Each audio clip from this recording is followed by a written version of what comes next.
Hello, everyone, and welcome to another edition of Ian Saturday Night. And this is really Saturday night, except it's Sunday morning right now. I just got over my cold, so I thought I would tell you guys that I'm still alive. For better or worse. Well, I had an action-packed couple days. I lost my cell phone. I was recuperating from my cold, so I fell asleep in the movie theater, and I lost my cell phone. So it ended up across town, and I couldn't get it out of the house where it was. So I have another phone by insurance coming on Wednesday. So I have to say that I feel guilty. I feel guilty losing my phone, very much so. I feel terribly guilty because I have the weight of guilt upon me in many, many ways, which some of you know about. When I do feel guilty, some of you know what happens to me. I feel like I just want to crumple. I basically, when I feel guilty, I just want to crumple up in a little ball. Basically. So, I dealt with that. So I have a new phone coming sometime soon. But I have to say, being without my phone gives me a sense of great freedom. So, and I will also say that on my travels yesterday, some tourists were pointing at me because I was in my wheelchair and how I resembled Timmy from South Park.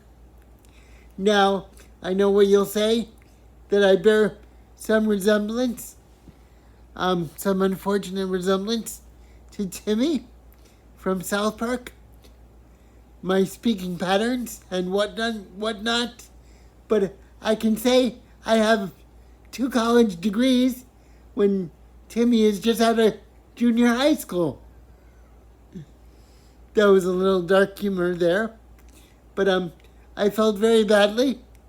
I always feel badly when strangers catcall me and stuff and make fun of my appearance. I know that I'm a mad scientist of sorts, but that's where the ridicule should end. I know my hair is like Tim Burton on an electric socket, or Tim Burton's hair on performance enhancing drugs, but that's beside the point. And I know I can bear some comedy, but it's just the way the tourists went at making fun of me. It's made me feel very badly.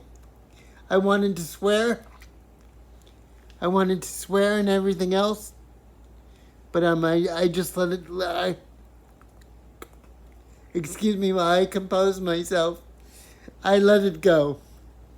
So those were 2 big things that happened to me yesterday: losing my phone and getting ridiculed from the street.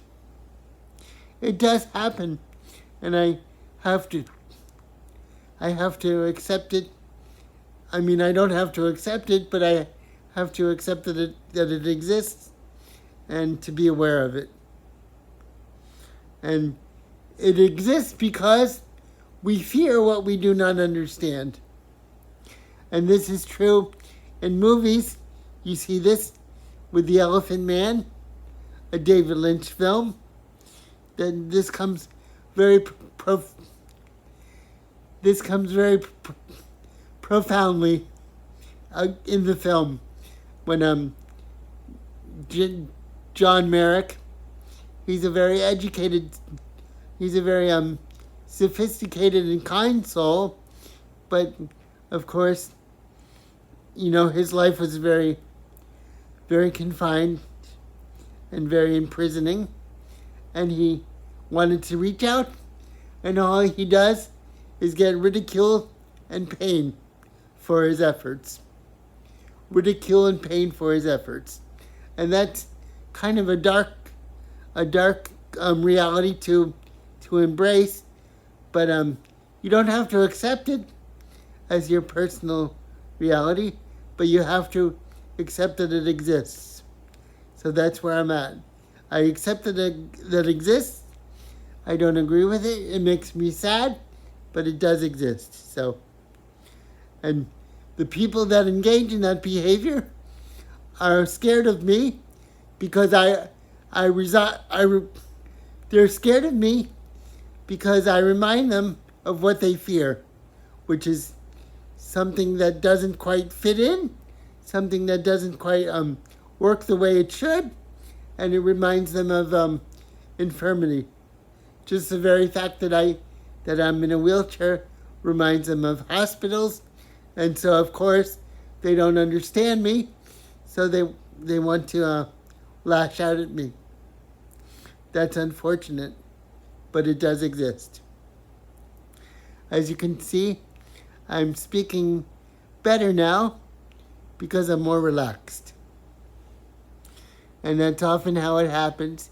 It takes me a little while, and I eventually relax.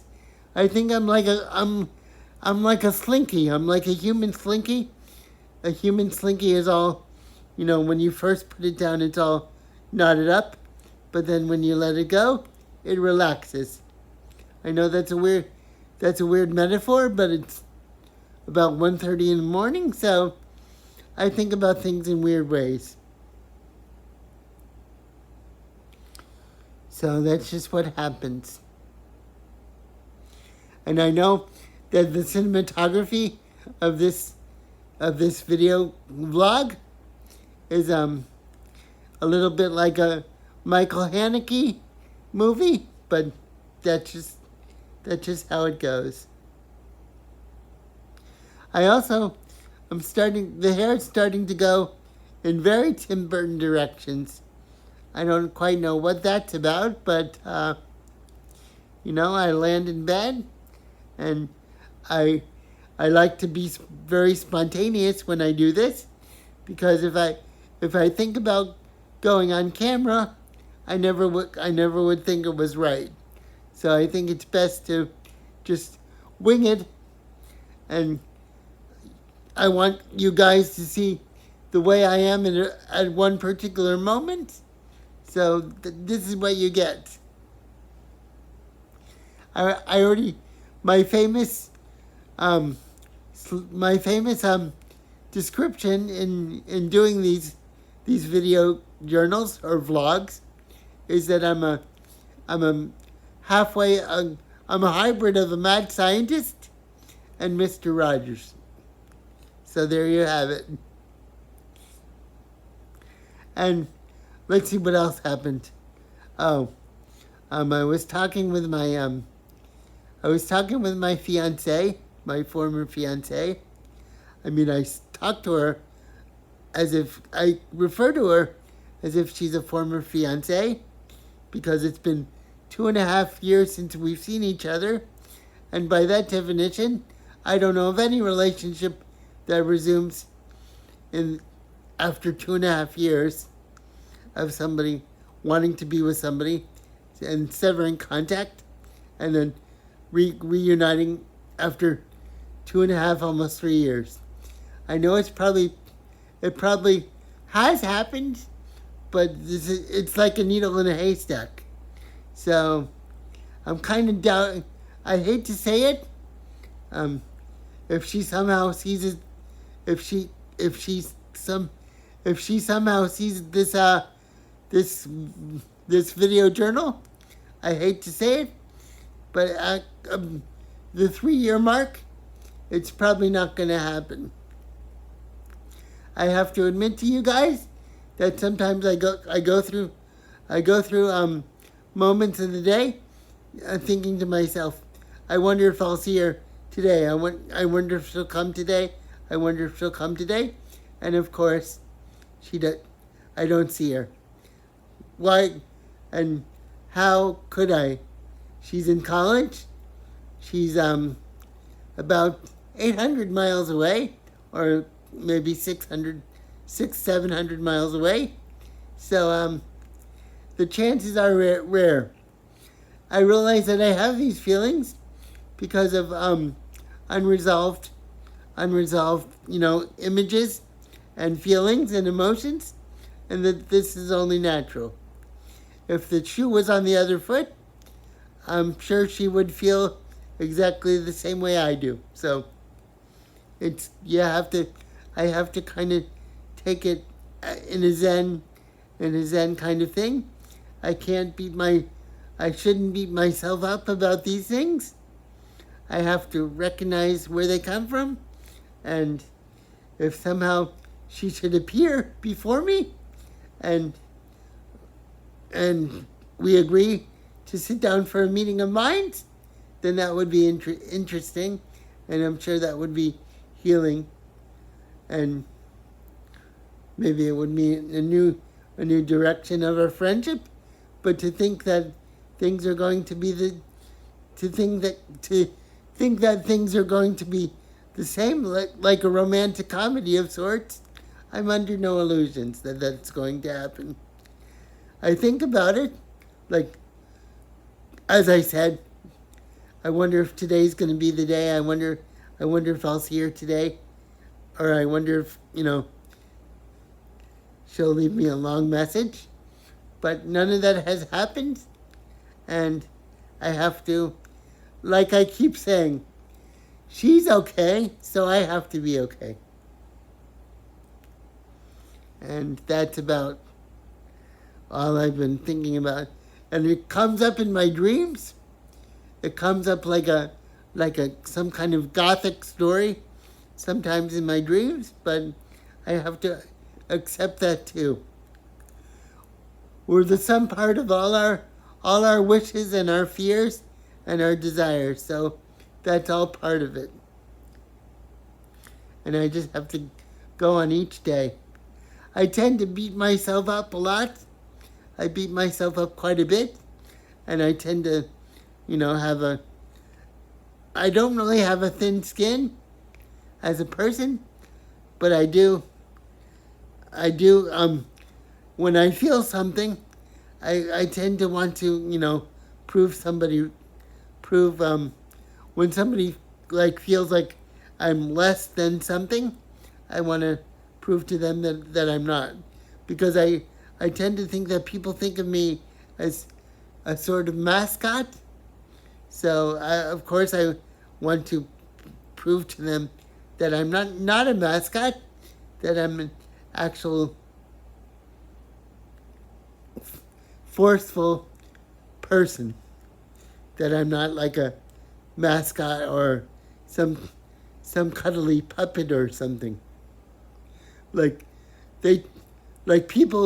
lot of people tend to think about the disabled community like they should be babied.